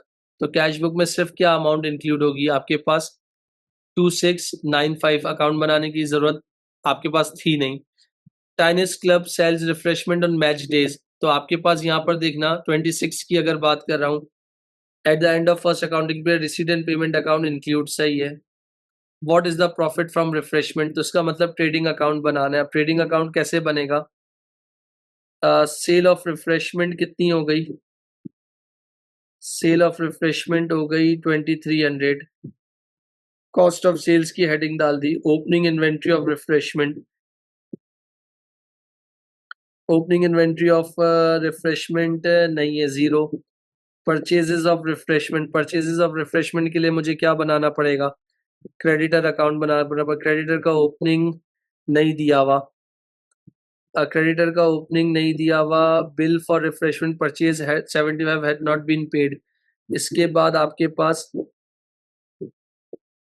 Payment to refreshment supplier, तो इसका मतलब आपके पास 1400 और 1400 और 75, तो ये हो जाएगा 1475. क्लोजिंग इन्वेंट्री कितनी है आपके पास 200, तो कॉस्ट ऑफ सेल्स कितना आ जाएगा,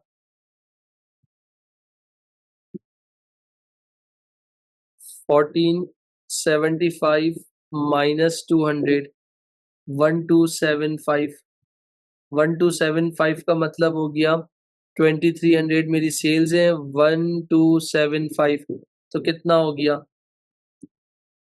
1025. 1025. वेजेस कितनी पे की हैं 300. तो आपके पास क्या आंसर आ रहा है 725 बेटा. तो ऑप्शन 26 का ऑप्शन बी बेटा.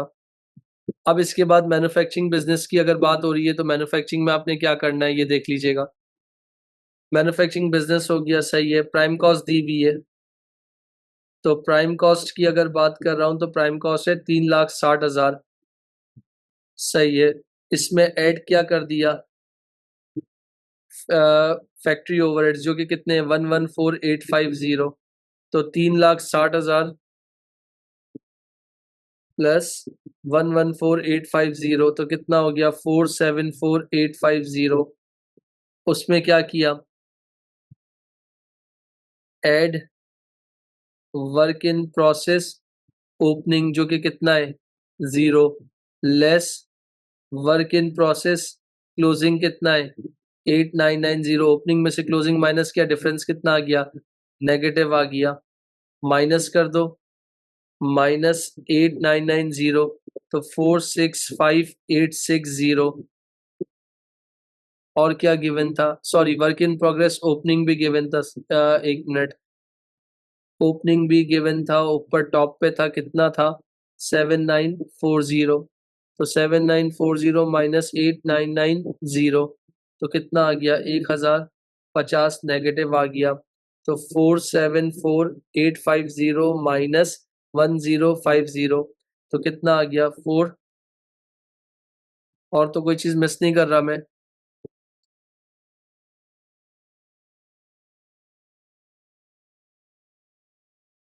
3,60,000 सही है. 1 मिनट फिर गलती की हुई है, रुकें। आपके पास वर्क इन प्रोसेस ओपनिंग ये रहा, ये आपके पास क्लोजिंग है क्योंकि 2025 लिखा हुआ है और ये ओपनिंग है, तो 8990 और 7940, तो 8990 माइनस 7940 तो कितना आ गया? 1050 आ गया। तो प्लस कर लो, प्लस 474850, तो 475,900। Here is the answer of, आपके पास क्या आ गया? ये आपके पास देख लीजिएगा आ गया 28 की अगर बात कर रहा हूँ। अब 28 में क्या बोला हुआ है? 28 की अगर बात करें तो 28 में बोला हुआ है which item are included in the calculation of prime cost. Direct and indirect prime cost में ये होता है, ये वाला नहीं होता, तो इसका मतलब ये हटा दो। Direct material cost, direct labour cost सही है, अभी रहने दो। इसके बाद अगर मैं बात कर रहा हूँ डायरेक्ट मटेरियल कॉस्ट, नहीं ये भी नहीं होता। Direct production cost only, direct production cost में क्या आ गया? डायरेक्ट मटेरियल आ गया, डायरेक्ट लेबर आ गया और डायरेक्ट एक्सपेंस आ गया। तो here is the answer of कौन सा वाला? डी हो गया। इसके बाद manufacture work in progress start of the year, आपके पास वर्क इन प्रोग्रेस ओपनिंग कितना दिया हुआ है? 850 और क्लोजिंग कितना दिया हुआ है बेटा? 10,200। तो ओपनिंग में से क्लोजिंग अगर मैं माइनस करता हूं तो कितना आंसर आ रहा है? ओपनिंग माइनस क्लोजिंग यानी 850 माइनस 10,200, तो ये आ गया 9,350। तो इसका मतलब है ये पॉजिटिव आ रहा है। तो जब कॉस्ट ऑफ प्रोडक्शन में increase in work in process हो तो आप क्या करते हो? माइनस, और decrease in work in process हो तो आप क्या करते हो? प्लस। तभी क्या हुआ है आपके पास? 9,350 आपका क्या हुआ है? इंक्रीज हुआ है। तो कॉस्ट ऑफ प्रोडक्शन से आप क्या करोगे? 29 का आंसर, कॉस्ट ऑफ प्रोडक्शन से क्या करोगे? डिक्रीज कर दोगे, सही है। और कॉस्ट ऑफ सेल्स भी क्या हो जाएंगी? उससे डिक्रीज हो जाएंगी। तो आंसर 29 का क्या हो गया? ए हो गया। इसके बाद 30 की बात कर रहा हूं, उसमें क्या बोला हुआ है? ये आपके पास सिंगल एंट्री से रिलेटेड क्वेश्चन है, प्रॉफिट निकालना है। तो उसके लिए एक इक्वेशन बताई थी, profit equal to closing capital plus drawings minus additional capital minus opening capital. Opening capital कितना? 1 मिनट बेटा, क्लोजिंग कैपिटल दिया हुआ है 60,156, ड्राइंग्स कितनी है? 9,880, एडिशनल कितना है? 2,000, क्लोजिंग कितना है? 58,000। तो आप इसको सॉल्व कर लो, 60,156 प्लस 9,880 माइनस 2,000 माइनस 58,000, तो ये कितना हो गया? 10,336। ये आपके पास आंसर है, चेक कर लेना 30 का। इसके बाद यहाँ क्या निकालने का बोला हुआ है? अमाउंट ओ क्रेडिट सप्लायर यानी क्रेडिट कस्टमर मतलब ट्रेड रिसीवेबल्स, ये कौन है? ट्रेड पेबल्स हैं। टोटल सेल्स दी हुई है, कैश सेल्स दी हैं। तो इसका मतलब इसका फॉर्मूला होता था trade receivable turnover equal to trade receivables divided by credit sales multiply by 365। तो इसका मतलब ट्रेड रिसीवेबल्स कितने हैं? 9,600 और 2,20,000 में से 24,000 माइनस कर दो, 2,20,000 माइनस 24,000, तो जो क्रेडिट सेल्स आ गई वो कितनी आ गई? 196,000 आ गई, मल्टीप्लाई बाय 365 कर दो, तो 9,600 डिवाइडेड बाय 196,000 मल्टीप्लाई बाय 365, तो कितना आ गया? 17.87।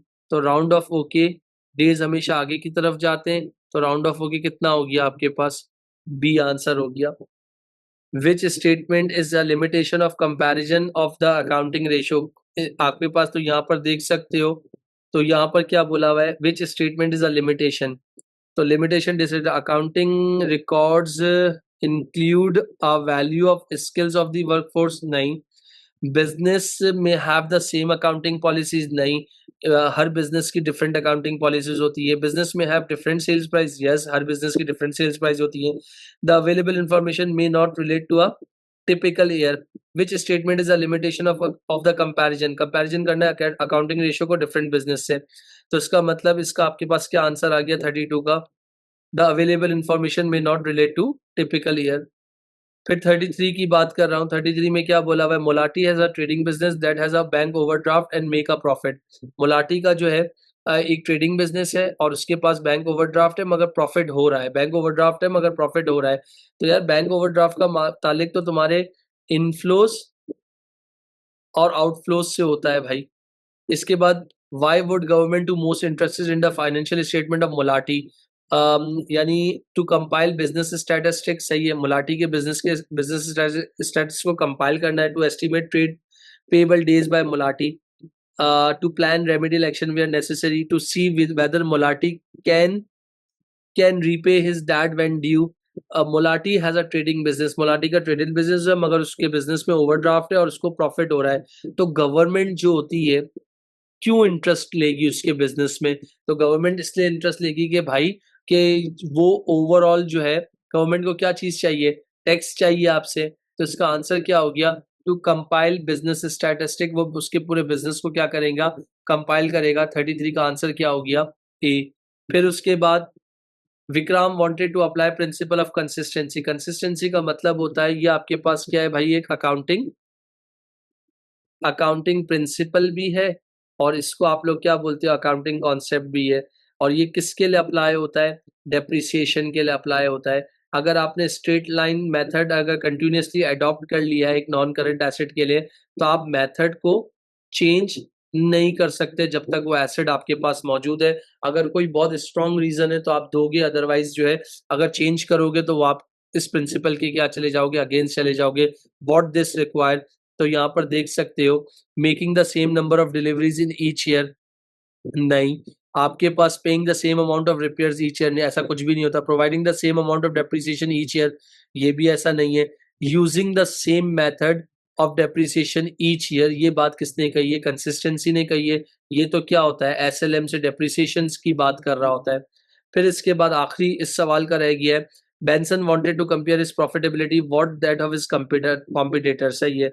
However, the completion of this financial statement was significantly delayed due to a fire in the room where the files were kept. What does the delay affect? इस delay की वजह से आपके पास क्या affect आएगा, आपके पास ये बड़ी इंपॉर्टेंट चीज है। जो बैंसन नाम का बंदा है वो अपनी प्रॉफिटेबिलिटी को कंपेयर प्रॉफिटेबिलिटी अपने कॉम्पिटिटर और से चेक करना चाहता है। अचानक जब वो कंप्लीशन कर रहा था तो सिग्निफिकेंटली डिले आ गया था, उसके रूम में आग लग गई थी। जब आग लगी तो where the files were kept, what does the comparability of the financial statement, what does the delay, मतलब जो है डिले, इस डिले की वजह से क्या इफेक्ट पड़ेगा आपके पास। देखो जब चीज होगी, आग लग गई है तो कंपैरेबिलिटी किस चीज की करोगे, the reliability of the financial statement. जाहिर सी बात है आपके पास जो है उस फाइनेंशियल स्टेटमेंट में एक रिलायबिलिटी का थोड़ा सा इशू आ जाएगा, अंडरस्टैंडेबिलिटी का इशू आ जाएगा। तो इसका आंसर क्या आ गया, तो जो इंफॉर्मेशन हमें प्रोवाइड की गई है क्या वो रेलिवेंट है, तो this is the answer of part 35 MCQs का आंसर ऑफ पार्ट बी। तो guys this is the complete yearly question of May June 2005।